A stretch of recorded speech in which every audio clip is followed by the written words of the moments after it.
Shalom sahabat Mitra Rema. Hari ini 2 November 2021 kita akan sama-sama mendengarkan firman Tuhan yang terambil dalam Injil Matius 25 ayat 14, 15 dan 19 yang berkata demikian. Sebab hal kerajaan sorga sama seperti seorang yang mau bepergian ke luar negeri, yang memanggil hamba-hambanya dan mempercayakan hartanya kepada mereka.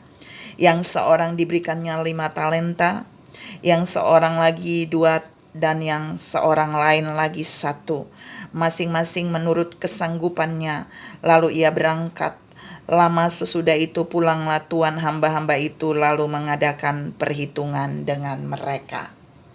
Demikianlah firman Tuhan, dan firman ini akan sama-sama saudara dan saya renungkan di hari ini 2 November 2021 yang saya beri judul Bendaharanya.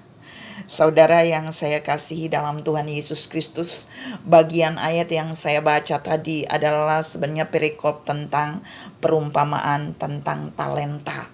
Nah, kita mau lihat sesungguhnya di dalam perumpamaan itu Tuhan itu memberikan talenta atau uang kepada hamba-hambanya.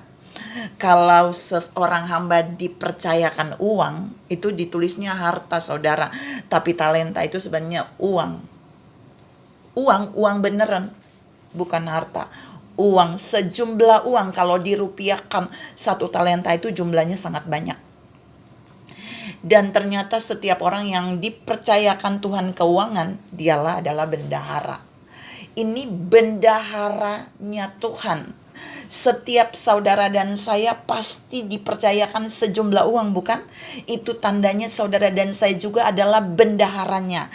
Nah, kita mau lihat apa yang mau Tuhan sampaikan tentang saudara dan saya menjadi bendaharanya. Yang pertama, ketika dia mempercayakan saudara dan saya menjadi bendaharanya, maka dia akan mempercayakan sejumlah uang bagi saudara dan saya.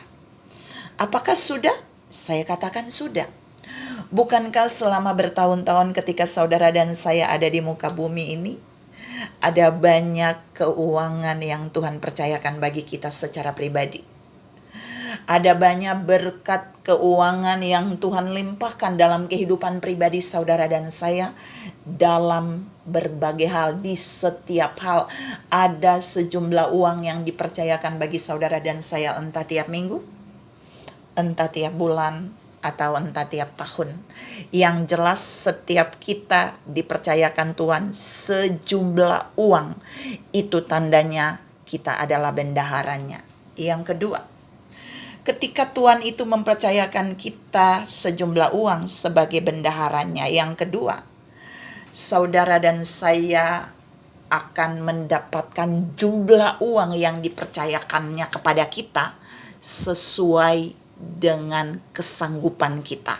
Itu kita bisa lihat dalam ayat yang tadi saya baca. Ternyata orang yang menerima 5 talenta, 2 talenta, dan 1 talenta itu, mereka mendapat bagian itu sesuai dengan kesanggupan yang sudah Allah lihat, yang Tuannya lihat. Jadi Tuhan juga mau katakan buat saudara dan saya hari ini, pagi ini, bahwa setiap kita dipercayakan sejumlah uang untuk kita kelola, itu dengan jumlah yang disesuaikan dengan kesanggupan kita. Ada yang sanggup dipercayakan oleh Tuhan 10 juta setiap bulan, 5 juta sebulan, 2 juta sebulan, 500 sebulan, 250 sebulan, itu tidak masalah.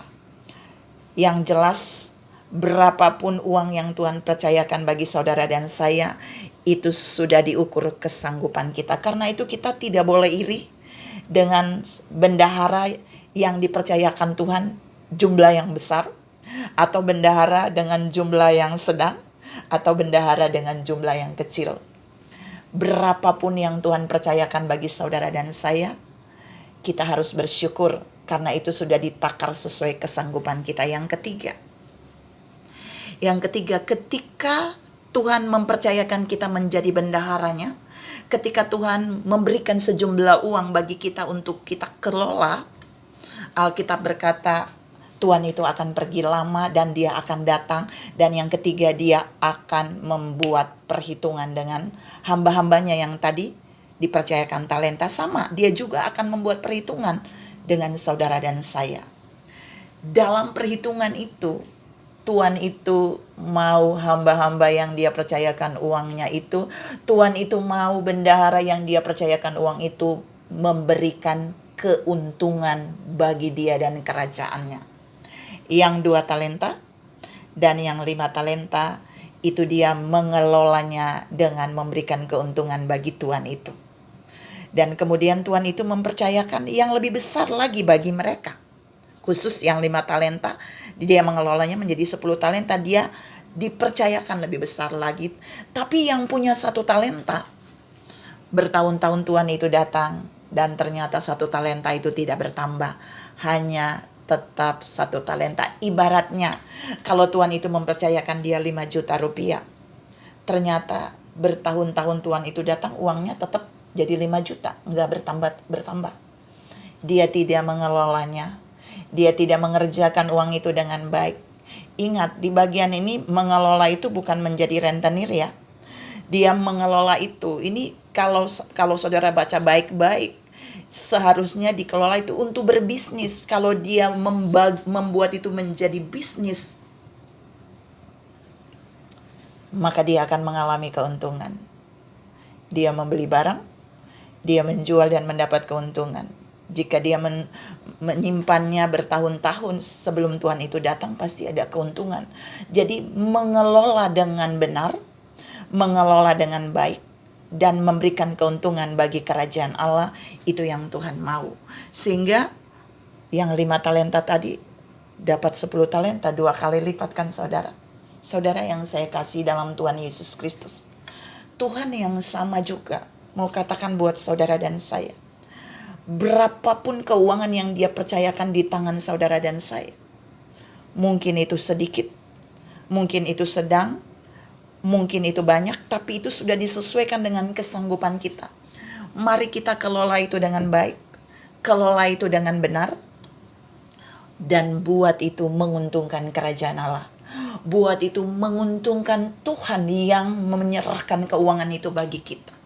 Jangan sampai saudara dan saya seperti hamba yang menerima 1 talenta itu, seperti bendahara yang menerima 1 talenta tadi ya, yang tidak mengelola apa-apa dan kemudian tuannya datang, tuannya mengambil itu daripadanya dan memberikannya kepada yang punya 10 talenta itu.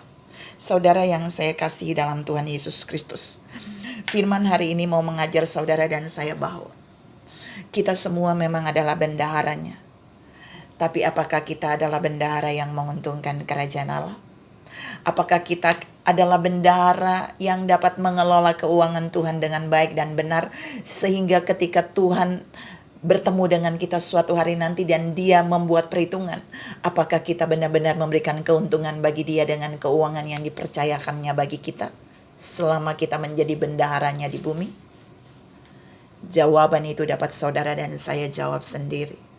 Mari belajar menjadi bendahara yang luar biasa, yang menguntungkan Tuhan dan kerajaannya, yang dapat mengelola keuangan yang Tuhan percayakan bagi kita dengan melakukan hal-hal yang Tuhan inginkan, supaya melalui kita Tuhan akan berkata bahwa ini hambaku yang baik, ini bendahara yang baik, dan Tuhan akan mempercayakan yang lebih besar lagi bagi kita.